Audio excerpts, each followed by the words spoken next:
દેણવા ડોલિયા દરિયાઈ બ્રિજનું ધારાસભ્ય ડી.કે. સ્વામીએ નિરીક્ષણ કર્યું. કરોડોના ખર્ચે નિર્માણાધીન બ્રિજની કામગીરી 90% પૂર્ણ. ટૂંક સમયમાં વાહન વ્યવહાર માટે ખુલ્લો મુકાવાની આશા. ભરૂચ જિલ્લાના મહત્વાકાંક્ષી દેણવા ડોલિયા દરિયાઈ બ્રિજની કામગીરીનું જંબુસરના ધારાસભ્ય ડી.કે. સ્વામીએ સ્થળ પર જઈ નિરીક્ષણ કર્યું હતું.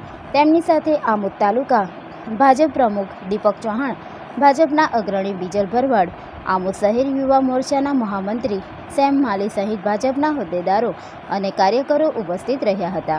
કરોડોના ખર્ચે નિર્માણ પામી રહેલા આ દરિયાઈ બ્રિજની કામગીરી લગભગ 90% પૂર્ણ થઈ ગઈ હોવાનું જાણવા મળ્યું છે.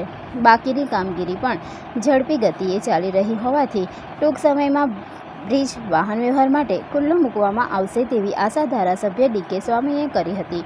ધારાસભ્યએ જણાવ્યું હતું કે આ બ્રિજ કાર્યરત બન્યા બાદ સમગ્ર વિસ્તારના લોકો માટે પરિવહન વધુ સરળ અને ઝડપી બનશે. ખાસ કરીને જંબુસરથી દહેજ સુધી રોજગારી માટે અવરજવર કરતા નોકરિયાતો, ઉદ્યોગોમાં કાર્યરત કર્મચારીઓ, વેપારીઓ તેમજ વિદ્યાર્થીઓને સમય અને ઈંધણ બંનેની બચત થશે. લાંબા અંતરની મુસાફરી ટૂંકી બનતા લોકોની સુવિધામાં વધારો થશે અને માર્ગ અકસ્માતનું જોખમ પણ ઘટશે. આ ઉપરાંત દેણવા ડોલિયા દરિયાઈ બ્રિજ શરૂ થતાં ભરૂચ જિલ્લાના દરિયાકાંઠાના વિસ્તારોને નવી વિકાસ ગતિ મળશે.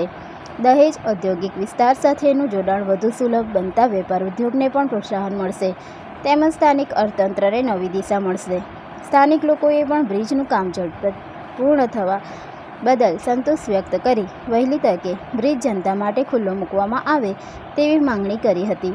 વર્ષોથી જે બ્રિજની લોકો આતુરતાપૂર્વક રાહ જોઈ રહ્યા હતા તે હવે સાકાર થવાના આરે પહોંચ્યો હોવાથી સમગ્ર વિસ્તારમાં ખુશીનો માહોલ જોવા મળી રહ્યો છે. રિપોર્ટર યાસીન દિવાન, આમોદ.